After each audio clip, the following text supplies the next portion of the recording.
चंडी मेरी हिंदी में मैं मनोहर कुमार श्रीवास्तव आपका स्वागत करता हूं।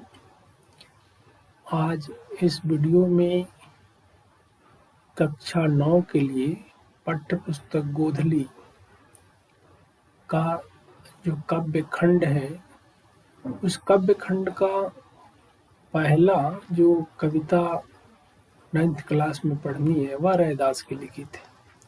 तो सबसे पहले हम रैदास का यहाँ कवि परिचय जानेंगे कि रैदास कौन थे, इनका जन्म कब हुआ था। चूंकि परीक्षा में पूछा जाता है कि एक निबंध भी जिसमें बताना होता है कि आपका प्रिय कवि, तो आप रैदास के बारे में जानेंगे तो आप इसे अपने प्रिय कवि के रूप में भी लिख सकते हैं। तो हम जानते हैं कि रैदास का जन्म कब हुआ था। तो रैदास का जन्म 1388 में बनारस में हुआ था। 1388 में बनारस में हुआ था और इनका निर्वाण का अर्थ है कि मृत्यु। निर्वाण का अर्थ है मृत्यु, यानी इनकी मृत्यु कब हुई थी। तो आप देखेंगे कि 1518 ईस्वी में बनारस में ही इनकी मृत्यु हुई थी।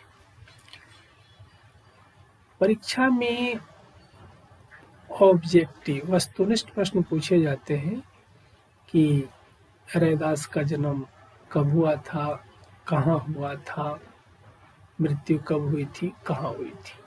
तो इसका यहाँ जवाब आपको मिल जाएगा कि 1388 में जन्म और 1518 में मृत्यु। अब बात आती है कि रैदास किस काल के कवि थे। रैदास किस काल के कवि थे? तो ये मध्यकालीन भक्त कवि थे। मध्यकालीन भक्त कवि थे और दिल्ली में उस समय सिकंदर लोदी शासन करता था। लोदी वंश का शासन था, सिकंदर लोदी शासक था। और रैदास बनारस में इतने ख्याति लब्ध थे, इतने प्रतिष्ठित थे कि इनकी प्रसिद्धि सुन करके लोदी ने इन्हें दिल्ली बुलाया था। रैदास निर्गुण भक्ति धारा के कवि हैं। मूर्ति पूजा, तीर्थ यात्रा, कर्मकांड में इनका विश्वास नहीं है।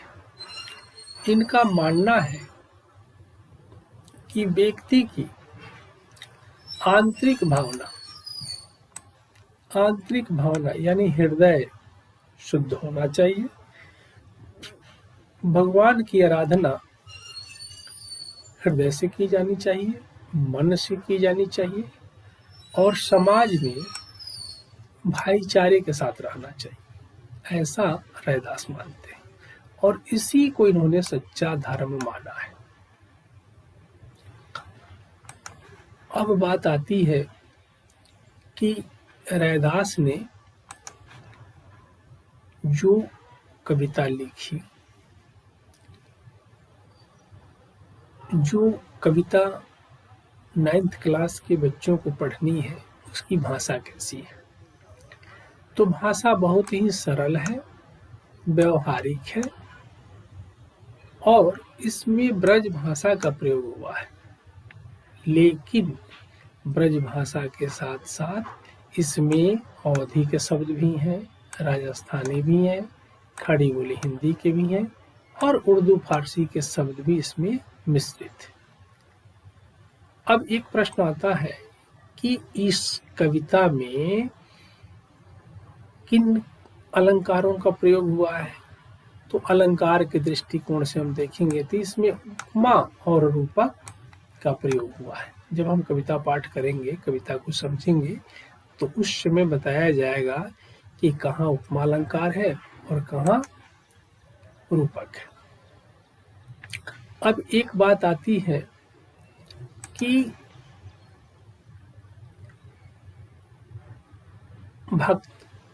इनकी भक्ति किस प्रकार की है। तो रैदास की भक्ति आप देखेंगे तो दैन्य भाव की है और सहज। इन्होंने आत्मनिवेदन किया है। रैदास की भक्ति आत्मनिवेदन वाली भक्ति है, इसमें दैन्य भाव है और बहुत ही सहज है। रैदास के 40 पद यानी 40 कविताओं का संकलन पंजाबियों का जो धर्म ग्रंथ है गुरु ग्रंथ साहिब, उसमें संकलित किया गया है। 9th में जो कविता पढ़नी है, प्रभु जी तुम चंदन हम पानी, इस कविता में आप देखेंगे तो रैदास भगवान से, अपने आराध्य से अपनी तुलना करते हैं और भगवान को श्रेष्ठ, उच्च और सर्वगुण संपन्न बताते हैं और अपने को छोटा बताते हैं, साधारण बताते हैं। इनका जो दूसरा पद है उसमें इन्होंने निर्गुण भक्ति पर बल दिया है और सगुण भक्ति की इन्होंने नकार दिया है। कर्मकांड को इन्होंने व्यर्थ बताया है, उसे निरर्थक बताया है और इन्होंने बताया है कि ईश्वर की पूजा फल फूल जल से नहीं, ये जितने साधन है सभी मैले कुचैले हैं। ईश्वर की पूजा मन से की जानी चाहिए, हृदय से की जानी चाहिए। ईश्वर का स्थान हृदय में होना चाहिए, न कि कर्मकांड में होना चाहिए। आशा करते हैं वीडियो आपको पसंद आएगी और इस वीडियो को देखने के बाद वर्ग 9th के छात्र निश्चित रूप से रैदास के बारे में 250 शब्द का निबंध लिख सकते हैं। इसे शिक्षक भी देख सकते हैं, समझ सकते हैं और अपने बच्चों को सही दिशा निर्देश दे सकते हैं। वर्ग 9th में जो पुस्तक गोधली पढ़नी है विषय हिंदी के लिए, उसमें रैदास की कविता को पढ़ना है, प्रभु जी तुम चंदन हम पानी। आज हम इस कविता का पाठ करेंगे। इसे हम जानेंगे कि कवि ने क्या कहा है, इस कविता के अर्थ क्या है, भाव क्या है। कविता आपके सामने प्रस्तुत है। अब कैसे छूटे राम नाम रट लागी, प्रभु जी तुम चंदन हम पानी।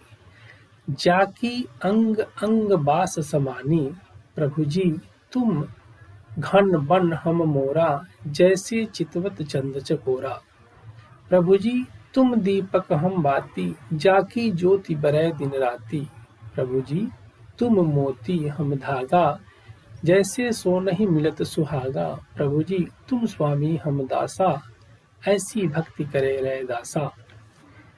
यह पहला पद है। अब हम यहाँ एक एक पंक्ति का अर्थ समझेंगे कि किस पंक्ति का क्या अर्थ है। अब कैसे छुटे राम नाम रट लागी। रैदास का कहना है कि भगवान राम का नाम उनके हृदय में, उनके मन में इस प्रकार बस गया है कि वह अब छूट नहीं सकता है। यानी भगवान राम के प्रति, यहाँ ध्यान देने वाली बात है कि यह राम दशरथ पुत्र राम नहीं है, ये निर्गुण ब्रह्म है, निर्गुण राम है। यानी इस राम के प्रति कवि के हृदय में भक्ति और श्रद्धा अपार है। इसके कारण वह चाह कर भी भगवान राम का नाम उसके हृदय से छूट नहीं सकता है। रैदास की भक्ति स्थूल और छिछली न होकर मन और हृदय में डूबी गहरी और सूक्ष्म भक्ति भावना की भक्ति है। इसीलिए कवि कहता है कि अब कैसे छुटे राम नाम रट लागी। अगली पंक्ति है, प्रभु जी तुम चंदन हम पानी, जाकी अंग अंग बास समानी। ध्यान दें, प्रभु यानी ईश्वर राम को रैदास ने सृष्ट बताया है और उनके साथ अपने संबंध का परिचय दिया है। यहाँ प्रभु चंदन है, चंदन है, प्रभु चंदन है, इसका मतलब है कि चंदन से भगवान राम की उपमा दी गई है, उपमा अलंकार है। और हम पानी है, रैदास अपने विषय में कहते हैं कि मैं साधारण पानी, लेकिन वह पानी चंदन के संगंध सुगंध से सुगंधित हो जाता है। यानी पानी जब चंदन के संपर्क में आता है तो सुगंधित हो जाता है और पानी का कण कण सुवासित हो जाता है। यहाँ रैदास के कहने का तात्पर्य यह है कि भगवान राम की भक्ति करने से मन दोष रहित और निर्मल हो जाता है, ऐसा उन्होंने इस पद में कहा है। अगली पंक्ति है, प्रभु जी तुम घन बन हम मोरा, जैसे चितवत चंद चकोरा।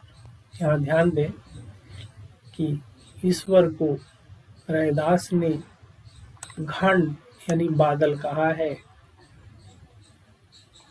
और अपने को मोर कहा है।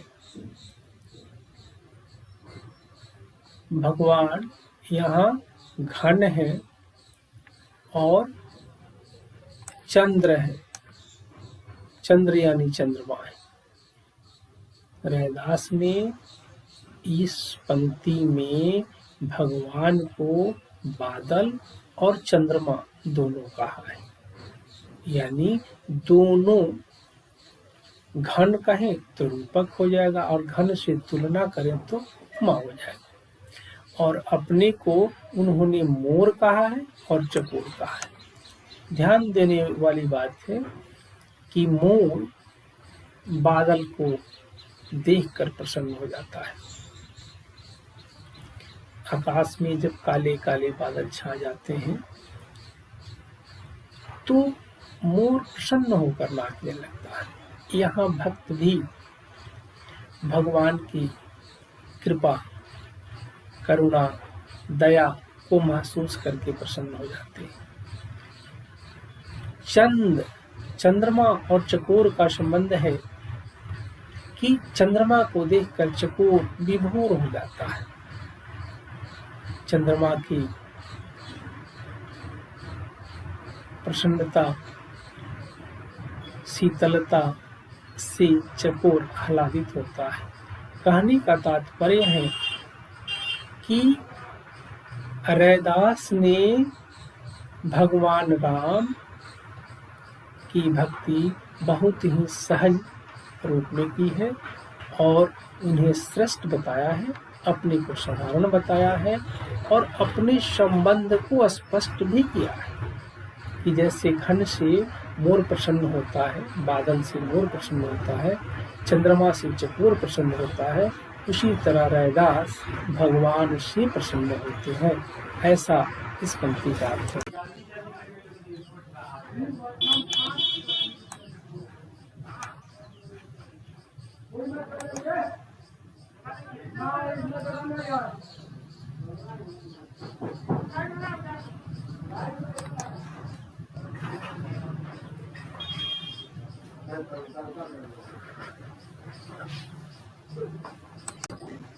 अगला पद है, प्रभु जी तुम मोती हम धागा, जैसे सो नहीं मिलत सुहागा।